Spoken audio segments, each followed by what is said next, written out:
Jacques Attali. Bonjour. Vous allez publier dans 3 semaines un programme présidentiel. Le programme Attali, c'est pour la beauté du geste ou pour concourir? Non, pas pour concourir. Mais j'estime que, comme je le fais souvent d'ailleurs, que la situation politique aujourd'hui se caractérise par un vide des idées, qui est rempli par la violence des arguments, comme toujours. Et depuis 1 an, avec une trentaine de jeunes très compétents de tous les milieux, de toutes les compétences, de tous les métiers, nous avons auditionné 400 personnalités de la société française, disons un peu des 400 figures imposées, ou puis des figures libres aussi, et nous en avons déduit les attentes de la société française et un programme qui sort dans 1 mois, et qui est une première étape dans un débat. Ce sera un livre avec 250 propositions, dont 30 vraiment structurantes. Nous mettons ça sur un site internet, nous demandons aux Français de réagir, et nous sortirons une 2e version en février qui sera adapté en fonction de tout le débat que j'espère nous allons créer. Ce sera votre convention citoyenne à vous? Je ne sais pas, oui, on peut appeler ça comme ça, mais on commence par lancer le débat en mettant sur la table un programme qui me paraît à la fois... Enfin, je suis très content de ce qu'on a fait et construit, puisque ça a été un très très grand travail, très approfondi, transpartisan. Transpartisan. Regardons ce que pourrait être ce programme présidentiel à la lumière de l'actualité. Les États généraux de la justice sont lancés aujourd'hui à Poitiers par le président de la République. C'est un secteur qui est en crise, c'est un secteur qui est vécu comme en crise par la plupart des Français et par le secteur lui-même.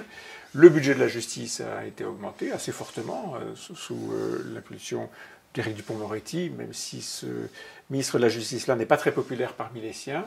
Qu'est-ce qu'il faudrait faire pour rétablir... Vous trouverez dans ce programme, que je ne peux pas dévoiler malheureusement aujourd'hui, un long chapitre sur la justice et la nécessité d'augmenter très significativement ce budget, qui est vraiment très inférieur à ce qu'il est chez nos voisins, et pas mal d'autres réformes de structure qui sont nécessaires.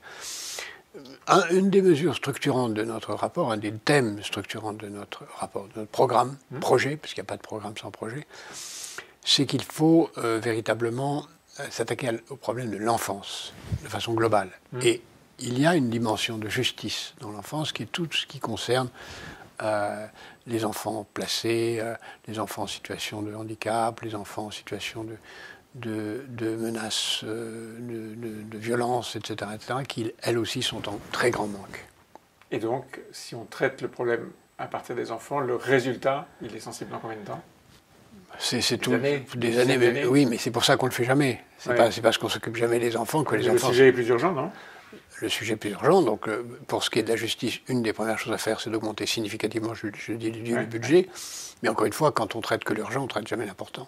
Or, les juges... Aujourd'hui, le plus important, c'est de s'occuper de l'enfance et de préparer un monde meilleur pour nos enfants.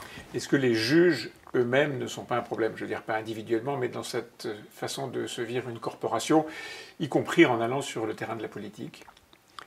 Cher ami, je dirais la même chose des journalistes. Ils se vivent comme une corporation qui vont dans le métier de la politique. Donc c'est vrai de tout le monde, c'est pas spécialement vrai des juges. Sauf qu'ils ne prétendent pas avoir le pouvoir. Ah bah si. Ou mettre Bien sûr que si. Ou mettre des gens du pouvoir, non, pas le pouvoir au sens du gouvernement, ou de mettre des gens en examen ou sous bracelet électronique. Ah ben ça,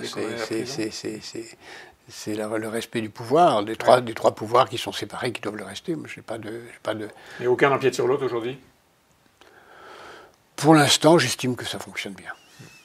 Un autre des sujets qui va animer la campagne indubitablement, c'est la question du pouvoir d'achat. Les Français sont très sensibles évidemment à la hausse des prix de l'énergie, le carburant en particulier.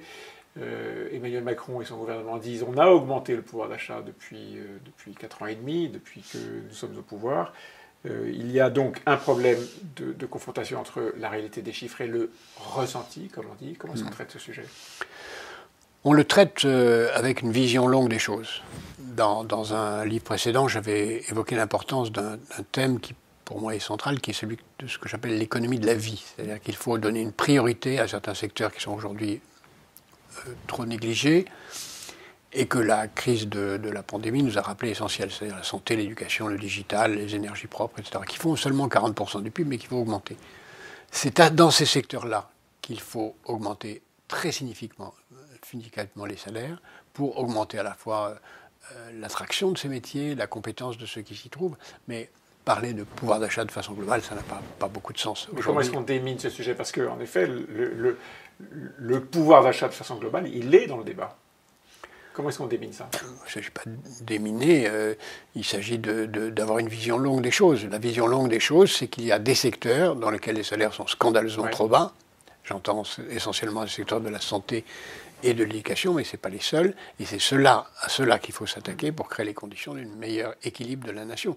Quand j'ai vu lancer des programmes Vision 2030, etc., pour moi, là aussi, et nous le disons dans ce programme, il faut les centrer sur l'économie de la vie. Donc pas les éparpiller. Pas les éparpiller. 10 priorités, c'est trop? 10 priorités qui sont un catalogue à la Prévert, ça ne va pas. Ce qui compte, c'est une vision. Nous proposons une vision avec ce concept d'économie de la vie qui regroupe des secteurs majeurs au détriment des secteurs d'économie de la mort, c'est-à-dire tous les énergies fossiles, toute l'agriculture, une partie de l'agriculture nocive, tout le sucre artificiel, donc une grande partie de l'agroalimentaire, tout le textile, tout le plastique, tous ces secteurs qu'il faut absolument reconvertir d'urgence si on veut être vraiment une société d'avenir. La dimension du pouvoir d'achat doit s'inscrire dans ce concept global, comme les investissements. Ceux que vous avez cités sont les secteurs de la mort? Oui, absolument. Il faut les reconvertir d'urgence. De la mort, mais qui peuvent mourir, c'est ça, mais pas forcément qui provoquent la mort aussi? Bien sûr que si. Ils provoquent la mort. Les énergies fossiles provoquent la mort. Le sucre artificiel, le textile, quand il est fabriqué avec du plastique, c'est des énergies fossiles. Vous avez été le conseiller très proche d'un président qui a été réélu en période de cohabitation, comme Jacques Chirac a été réélu en période de cohabitation. Ce que je veux dire, c'est qu'aucun président de la République depuis De Gaulle, pendant la Ve République, n'a été réélu alors qu'il était en situation d'exercer le pouvoir. Emmanuel Macron, c'est un secret de polichinelle, va être candidat, va se lancer, est déjà lancé dans la campagne électorale pour avril 2022. Est-ce qu'il y a une malédiction du second mandat? Il y a 3 théorèmes qu'on peut sortir de l'historique des présidents comme vous venez de le faire. Le premier, c'est ce que vous avez dit, aucun président n'a été réélu sans cohabitation. Il y en a un deuxième, c'est qu'aucun président n'a été réélu après un mandat de 5 ans. Il y en a un troisième, c'est qu'aucun président n'a été réélu quand il a été élu la première fois où il a été candidat. C'est trois théorèmes qui s'appliquent tous à l'actuel président de la République. J'en ajouterai un quatrième, c'est qu'à mon avis, aucun président n'a jamais été élu. C'est toujours quelqu'un qui a été battu. Malheureusement. Ouais. Sauf que dans des circonstances qu'on peut toujours discuter, mais je pense qu'aucun président, même François Mitterrand en 81, c'est pas lui qui a été élu, c'est Giscard qui a été battu. Donc la question aujourd'hui, c'est est-ce qu'on arrivera à faire un débat sur un projet de société? C'est ce que nous allons tenter de faire. Ou sinon, la question sera, est-ce que vous voulez encore d'Emmanuel Macron ou pas? Qui que ce soit qui soit contre lui. Et donc le sujet de la prochaine présidentielle, c'est qui sera au deuxième tour face à Macron? Non, c'est veut-on d'Emmanuel Macron, qui que ce soit qui soit contre lui. Parmi ceux qui peuvent l'être ou qui prétendent l'être aujourd'hui au second tour, il y a Éric Zemmour, évidemment. Vous êtes étonné par cette montée en puissance candidat du non-candidat? Non, ça arrive toujours dans les élections présidentielles. Moi, je me souviens très bien de toutes les élections précédentes, comme vous-même, mais je me souviens de la même époque entre Nicolas Sarkozy et François Hollande. Personne ne donnait un copec, aucun des deux d'ailleurs, que je connais très bien, pour qu'ils sont des amis l'un et l'autre, de donner un copec sur François Hollande. Et il a gagné. Et donc vous dites qu'Éric Zemmour peut gagner? Je dis qu'Éric Zemmour peut parfaitement gagner, comme je pense que Mme Le Pen peut gagner. Je l'ai déjà dit à plusieurs reprises. Rien n'est exclu dans cette campagne. Aussi longtemps qu'on n'a pas un débat de projet de société et de programme, tout est possible. Parce qu'Éric Zemmour n'a pas de projet de société? Non, aucun candidat, à l'heure où nous parlons, n'a de programme. De programme, non, mais de projet de société? Non. Il y a une vague opposition au projet de société actuel. Éric Zemmour prétend avoir un discours sur la France qu'il faut retrouver, reconstruire, défendre. Oui, mais ce n'est pas un projet de société. Pour l'instant, d'abord, c'est un projet de société, ça suppose d'être construit sur des vérités. Là, c'est construit sur une accumulation de mensonges du premier au dernier jour. Commençons par ce qu'il dit sur Pétain, sur De Gaulle, sur l'immigration. Personne ne le... Si. Ne le condamne vraiment? C'est pas étonnant, ça? Tout le monde le condamne. En tout cas, moi, personnellement... Non, en tout cas, ça ne fait pas un effet. Ça ne fait pas un effet, si. Personnellement, je l'ai affronté dans un débat, et ce fut, je veux dire, de mon point de vue, pas tellement difficile de lui dire qu'il mentait, mais lui en était à accuser l'INSEE de dire des chiffres faux et Hervé Lebrun d'être l'équivalent de Lysenko. Quand on est là, c'est qu'on vit dans une réalité parallèle, ce qui est son cas. Vous disiez au début de notre entretien que cette campagne, parce qu'elle n'a pas de programme, est une campagne qui aujourd'hui s'oriente vers des échanges marqués par la violence. Oui, la violence des mots. La violence des mots. Mais oui, c'est évitable. Est-ce que de toute manière, même à côté des programmes, il n'y aura pas de la violence parce que la société est devenue violente? Non, la société n'est pas spécialement violente. La France est un pays... Enfin, la France ne ressemble pas à la caricature qu'on donne de véhémence qu'en donnent les candidats, d'aucune façon. D'aucune façon, la France est intelligente, cultivée, même si elle recrée sa culture à partir de mille choses neuves. La France est un pays magnifique, qui n'a pas envie de ressembler à ces caricatures de déclin ou de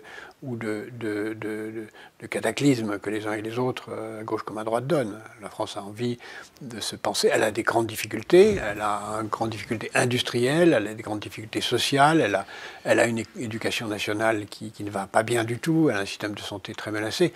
Mais la violence n'est pas une réponse à ces choses-là. On va finir avec un sujet qui doit probablement vous toucher, puisque vous avez été proche et même membre de ce parti pendant des années. Le PS, représenté aujourd'hui officiellement par Anne Hidalgo, se retrouve dans certains sondages en dessous de 5%, 4% pour Anne Hidalgo. D'abord, j'ai été très brièvement membre du Parti Socialiste, puisque quand François Mitterrand a été élu, je l'ai quitté, parce que j'estimais qu'en étant le principal collaborateur président, je n'avais pas à être membre d'un parti politique. La France est plutôt de gauche aujourd'hui. Quand on regarde les thèmes dominants... De gauche. Oui, quand on regarde les thèmes dominants qui sont la protection sociale, la laïcité, le pouvoir d'achat, ce sont des thèmes de gauche. L'écologie, ce sont des thèmes de gauche. Il y a une réponse de gauche qui n'est pas satisfaisante. Mais la réponse de gauche n'est pas satisfaisante aujourd'hui parce que on n'est pas encore en situation du rassemblement que François Mitterrand avait pu faire. Et une partie des voix de gauche sont tournées vers Emmanuel Macron, qui leur paraît à beaucoup comme le principal recours contre la droite la plus extrême possible. Donc on peut dire que la situation est très largement faussée. Il y a, est-ce que ça s'appellera Parti Socialiste ou est-ce que ça s'appellera autrement? Il y a évidemment une demande de gauche dans ce pays et je ne sais pas qui sera le prochain président de la République, mais je suis absolument convaincu que celui de 2027 sera un homme de gauche. Merci, ou une femme de gauche. Ou une femme de gauche. Merci Jacques Attali. Merci.